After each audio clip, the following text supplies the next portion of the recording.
하나님 말씀은 마가복음 9장 38절에서 50절입니다. 마가복음 9장 38절에서 50절까지 말씀 번갈아 가면서 읽습니다. 제가 먼저 읽겠습니다. 요한이 예수께 여짜오되 선생님, 우리를 따르지 않는 어떤 자가 주의 이름으로 귀신을 내쫓는 것을 우리가 보고 우리를 따르지 아니하므로 금하였나이다. 예수께서 이르시되 금하지 말라. 내 이름을 의탁하여 능한 일을 행하고 즉시로 나를 비방할 자가 없느니라. 우리를 반대하지 않는 자는 우리를 위하는 자니라. 누구든지 너희가 그리스도에게 속한 자라 하여 물 한 그릇이라도 주면 내가 진실로 너희에게 이르노니 그가 결코 상을 잃지 않으리라. 또 누구든지 나를 믿는 이 작은 자들 중 하나라도 실족하게 하면 차라리 연자맷돌이 그 목에 매여 바다에 던져지는 것이 나으리라.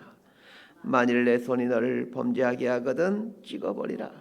장애인으로 영생에 들어가는 것이 두 손을 가지고 지옥 곧 꺼지지 않는 불에 들어가는 것보다 나으니라.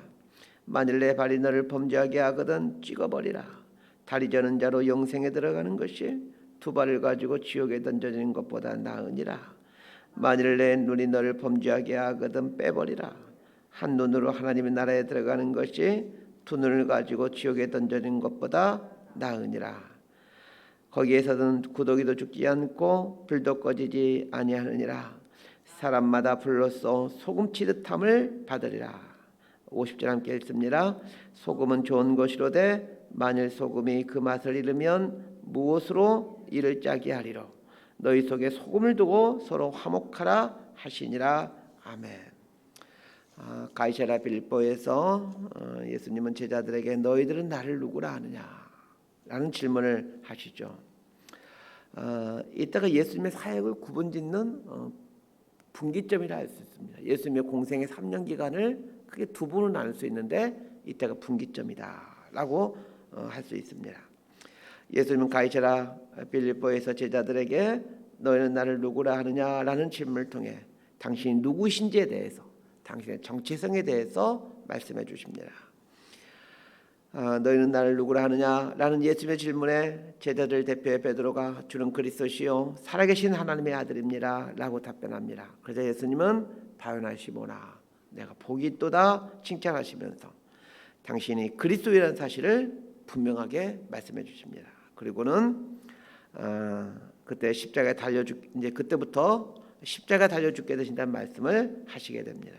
또한 주는 그리스도시요 살아계신 하나님의 아들입니다 라는 말에 대해서 예수님은 너는 베드로라 내가 이 반석 위에 내 교회를 세우리라 라고 말씀하십니다. 우리에게는 이 교회라는 말이 상당히 익숙하지만 이 제자들에게는 굉장히 생소한 말일 수밖에 없었습니다. 이 교회라는 말은 에클레시아라는 말인데 이 말은 불러내다라는 뜻의 단어입니다. 세상으로부터 불러내어서 만든 사람들의 모임, 이걸 의미하는 단어가 이 에클레시아입니다. 예수님께서 이 예수님의 에클레시아를 세우겠다라고 말씀하십니다. 제자들은 예수님이 세우겠다라고 하시는 이 예수님의 에클레시아를 어떻게 이해했을까요? 예수님이 왕이 되고 자신들이 그 조직의 중대한 역할을 하는 모임으로 이해하게 됩니다. 다른 말로 하면 예수님이 다스리는 현세적인 왕국으로 이해하게 된 것입니다. 가이사랴 빌립보에서 내 교회를 세우겠다라는 말씀을 하신 예수님은 예루살렘을 향해 가십니다. 제자들은 예수님이 예루살렘에 가시게 되면 그 예수님이 말씀하신 그 왕국 에클레시아를 세우게 될 것이라고 기대를 합니다. 그러기에 예루살렘을 가는 도중에 제자들의 가장 큰 관심은 누가 그 왕국에서 큰 자가 되는가였습니다. 제자들 사이에 누가 크냐라는 논쟁이 시작이 된 것은 예수님께서 내 교회를 세우리라 라는 이 말씀을 하신 후부터라는 것을 유심히 주목할 필요가 있습니다. 예수님은 예루살렘을 향해 가시면서 계속해서 예수님이 다스리시는 왕국, 예수님이 머리 되는 교회의 삶이 무엇인지를 제자들에게 가르치십니다. 그 가르침의 첫 번째가 누가 천국에서 큰 사람인가, 누가 나의 에클레시아에서 큰 사람인가 하는 것입니다. 그래서 어제 본문에 보면 첫째가 되고자 하면 무사람을 섬기는 자가 되어야 된다라고 말씀하시면서 어린아이 하나를 불러 세우시고는 누구든지 내 이름으로 이런 어린아이 하나를 영접하면 나를 영접하는 것이다 라고 말씀하십니다. 오늘 본문은 이 어린아이 하나를 세워두고 첫째가 되고자 하는 자는 뭐 사람을 섬긴 자가 되어야 된다라는 이 말씀과 연결해서 이해했으면 합니다. 자, 어제 본문이었던 마가복음 9장 33절에서 37절까지의 말씀을 우리 한번 읽어보도록 하겠습니다. 시작. 가브나움에 이르러 집에 계실새 제자들에게 물으시되 너희가 길에서 서로 토론한 것이 무엇이냐 하시되 그들이 잠잠하니 이는 길에서 서로 누가 크냐 하고 쟁론하였음이라. 예수께서 앉으사 12제자를 불러서 이르시되 누구든지 첫째가 되고자 하면 뭇사람의 끝이 되며 뭇사람을 섬기는 자가 되어야 하리라 하시고 어린아이 하나를 데려다가 그들 가운데 세우시고 안으시며 제자들에게 이르시되 누구든지 내 이름으로 이런 어린아이 하나를 영접하면 곧 나를 영접하며 누구든지 나를 영접하면 나를 영접함이 아니요 나를 보내신 이를 영접함이니라. 이 가이사랴 빌립보에서 가버나움으로 오는 길에 제자들은 누가 크냐라는 문제로 논쟁을 벌였습니다. 그러나 예수님은 이제 그 길에서는 아무 말씀도 하지 않으시죠. 그러다가 집에 돌아와서 이제 그 문제를 끄집어내십니다. 이 본문에 오늘 본문인 9장 38절에 장소적 배경이 집안이라는 것을 염두에 두셔야 됩니다. 집안, 정확히 말하면 방 안이었을 것입니다. 방에 예수님이 앉아 계시고 제자들이 앉아 있습니다. 예수님께서 누가 크냐에 대한 가르침을 해주기 위해 어린아이 하나를 불러 당신 앞에 세우십니다. 자, 여러분이 이 어린아이가 되어서 오늘 본문의 상황 속으로 한번 들어가 보십시다. 헬라어의 어린아이를 의미하는 단어가 몇 개 있습니다. 첫 번째로 이 파이디온이라는 단어인데 오늘 본문에 사용된 단어로 가장 흔한 단어입니다. 두 번째는 테크논이라는 단어가 있습니다. 테크논이라는 단어는 어린 자녀를 의미할 때 사용됩니다. 세 번째는 브레포스라는 단어가 있는데 이것은 태아, 갓난아기를 뜻하는 단어입니다. 오늘 본문에 사용된 이 파이디온이라는 말은 중성적인 의미로서 보통의 어린아이를 혹은 종, 노예를 말할 때 사용되는 단어입니다.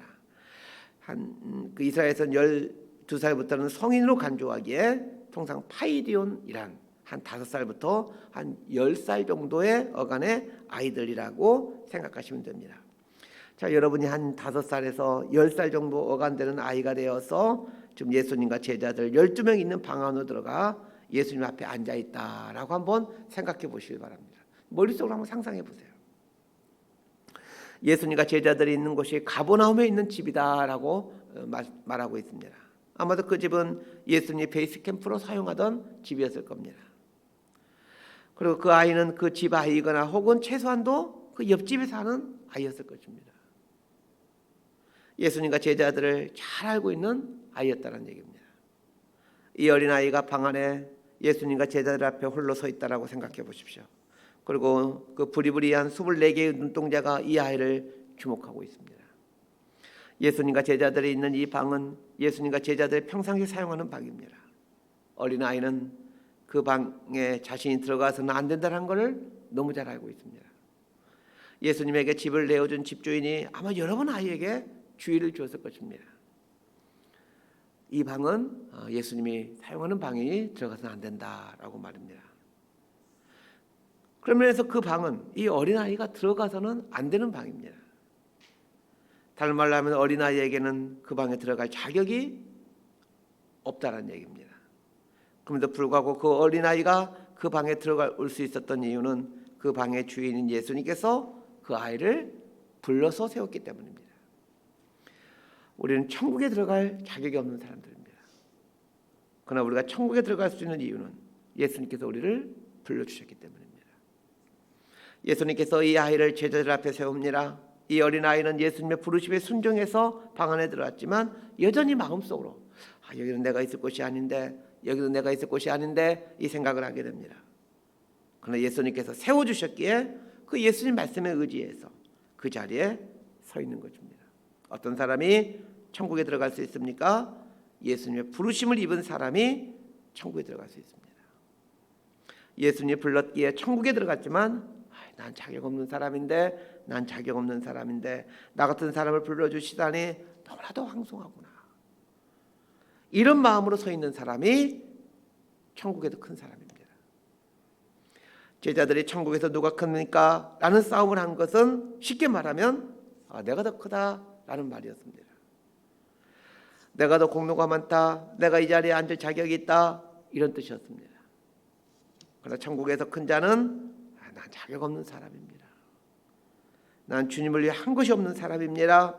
이렇게 자신을 겸손하게 낮추는 사람입니다. 그런 의미에서 보면 겸손한 사람만이 예수님의 부르심에 응할 수 있습니다. 그리고 예수님이 세우시는 곳에 서 있을 수 있게 됩니다. 예수님이 부르시는 곳으로 가며 예수님이 세우신 곳에 서 있는 것, 이 사람이 천국에서 큰 사람입니다.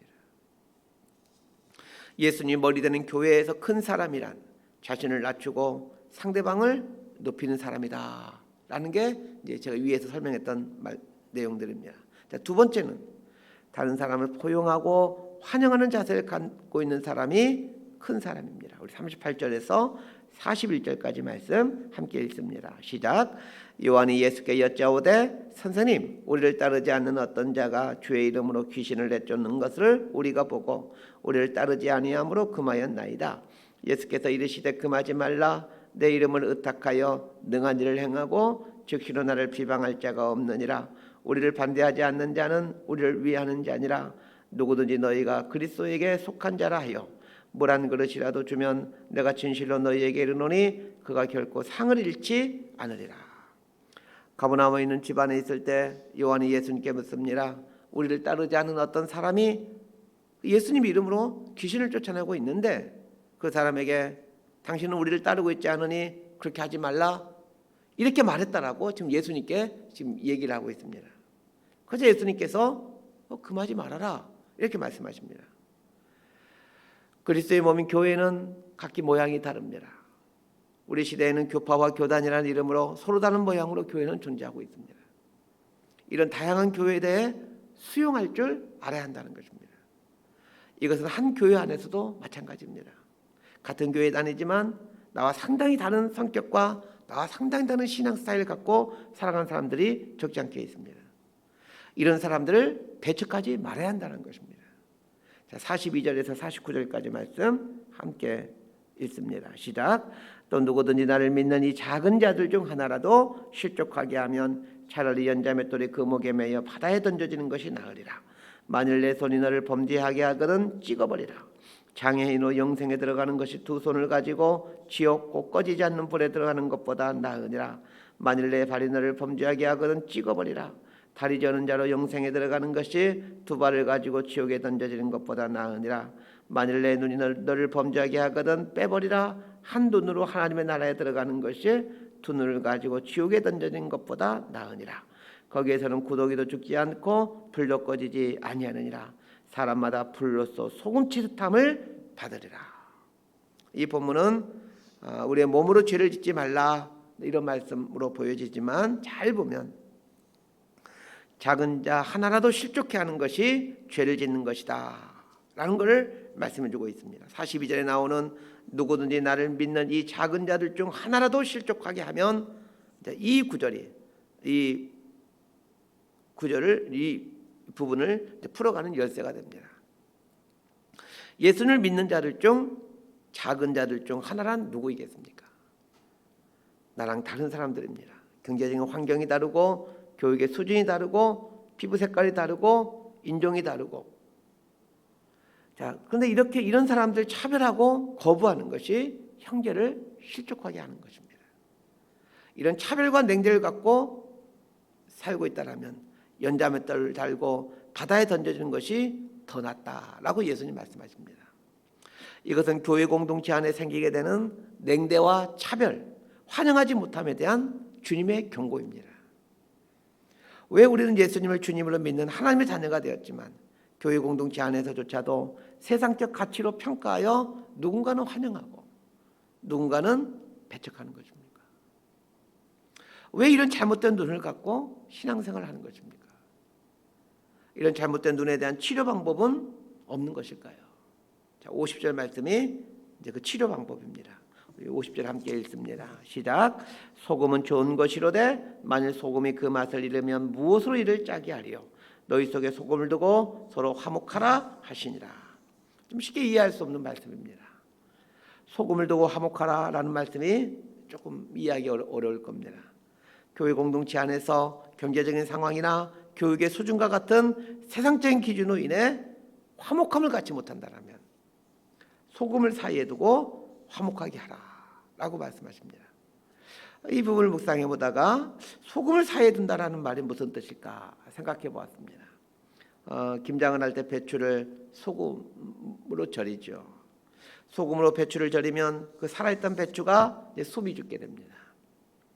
이스라엘은 우리가 김치를 먹듯이 올리브를 먹습니다. 이게 이스라엘에 가면 식당에서 우리 식당에 가면 김치가 나오듯이 그 올리브 절인 게 이렇게 식당마다 나오곤 합니다. 자, 올리브 역시 소금에 절입니다. 올리브를 소금에 절여본 적은 없지만 아마도 뭐 배추를 절이는 것과 비슷하지 않을까 싶습니다. 올리브를 소금에 절이면 그 올리브의 독성이 죽게 되고 먹을 수 있는 음식으로 변하게 됩니다. 그런 의미로 오늘 본문에 이 소금의 의미를 사용하고 있지 않을까 싶습니다. 우리는 세상적인 눈을 갖고 사람을 판단하는 독성을 갖고 있습니다. 이런 잘못된 독성을 갖고 교회 생활을 하게 되면 교회 공동체는 그리스도가 다스리는 천국의 삶이 될 수가 없습니다. 그래서 교회 공동체 안에 들어오는 모든 사람들은 그 이전에 갖고 있던 세상적인 눈을 죽여야만 합니다. 마치 소금이 살아있는 배추를 죽이듯이 그렇게 우리를 이 세상적인 눈을 죽여야만 합니다. 그래야 사람에 대해서 냉대와 무시를 하지 않고 기꺼이 다른 사람들을 환영하고 받아들이게 됩니다. 그렇다면 소금이란 무엇일까를 곰곰이 생각해 봅시다. 소금이란 주님의 십자가입니다. 십자가로 나의 세상적인 눈을 자꾸 씻겨내야 됩니다. 십자가에 달리심으로 흘려주신 주님의 보혈로 나의 잘못된 관점들을 자꾸 씻겨내야 됩니다. 그것이 바울이 고백했던 매 순간 십자가에 나를 매달아 죽어가는, 나를 부인해가는 삶이 이런 삶이지 않을까 싶습니다. 자, 이렇게 살 때야 그리스도께서 다스리시고 그리스도께서 주인 되어주시는 주님의 몸된 교회를 이루어갈 수가 있는 것입니다. 말씀 정리합니다. 가이사랴 빌립보에서 주는 그리스도시요 살아계신 하나님의 아들입니다라는 고백을 받으신 후 주님은 처음으로 당신의 십자가에 달려 돌아가신다는 말씀을 하시고 이어서 교회에 대한 말씀을 하십니다. 예수님께서 십자가에 달려 돌아가심으로 교회가 생겨나게 될 것인데 그 교회는 그리스도의 몸이라는 것입니다. 그런데 그리스도의 몸으로서의 교회가 되기 위해서는 교회 공동체를 이루는 구성원들이 겸손해야 된다는 것입니다. 보잘것없는 어린아이를 영접해 주었던 주님처럼 그렇게 보잘것없는 사람을 영접하고 섬기는 삶을 살아야 한다는 것입니다. 그래야 그리스도의 몸으로서의 교회가 된다는 것입니다. 또 하나는 세상적인 기준으로 볼 때 약자에 속한 사람들을 향해 냉대와 무시의 눈을 버리고 그들을 환영하라는 것입니다. 교회 생활을 하다 보면 이 세상적인 눈으로 사람을 평가하려고 할 때가 있습니다. 그때마다 십자가에서 쏟으신 주님의 보혈로 이 잘못된 편견과 관점을 자꾸 씻겨내야만 합니다. 그래서 지극히 작은 자들 기꺼이 한 형제로 환영해 줘야 됩니다. 이것이 예수님의 몸으로서의 교회입니다. 주님께서 교회에 대한 말씀을 처음으로 하신 후 어린아이 하나를 영접하는 것과 작은 자 하나를 실족하게 하면 연자맷돌을 메고 바다에 던져지는 것이 낫다라는 이 파격적인 아주 충격적인 말씀이죠. 이런 말씀을 하는 이유가 무엇이겠습니까? 주님께서는 장차 이 땅에 존재하게 될 교회들의 실상을 보고 계시고 그것에 대해 염려하셨던 것입니다. 자칫하면 교회가 어린아이와 같은 사람을 무시하고 자칫하면 교회가 세상적인 기준으로 좀 부족한 사람들을 환영하지 않을 가능성이 높기 때문에 예수님께서 미리 경고하시는 것입니다. 그렇다면 오늘 본문 앞에서 이제 우리들의 삶을 한번 돌아보십시다. 우리는 어린아이와 같은 연약한 사람들을 섬기며 그들 앞에 겸손한 자로 존재하고 있습니까? 세상적인 기준으로 볼 때 부족한 사람들을 기꺼이 환영하고 있습니까? 오늘 말씀 앞에서 교회를 향한 주님의 염려를 우리 삶에 적용해 보았으면 좋겠습니다. 그래야 주님의 몸으로서 교회를 이루어가는 저와 여러분의 삶이 되기를 진심으로 소망하고 축복합니다. 기도하겠습니다. 하나님 아버지, 예수를 믿는다 하지만 여전히 저희들의 삶은 높아지려고 하는 습성이 있음을 보게 됩니다. 3년 동안 주님을 따라다녔지만 누가 더 높은가, 여기에 관심을 갖고 있었던 제자들처럼 오늘 이 땅의 교회에서도 끊임없이 더 높아지기 위한 싸움과 분열들이 일어나고 있습니다. 세상적인 잣대로 봤을 때 부족한 사람들을 향해 냉대와 무시를 하는 저희들의 모습을 보게 됩니다. 기꺼이 환영하는 가난한 마음을 갖고 주님의 몸된 길을 이루어가는 저희들 모두가 되게 하여 주옵소서. 그래 천국에서 정말 큰 자로 살아가는 복을 누리게 하여 주옵소서. 예수님 이름으로 기도드리옵나이다. 아멘.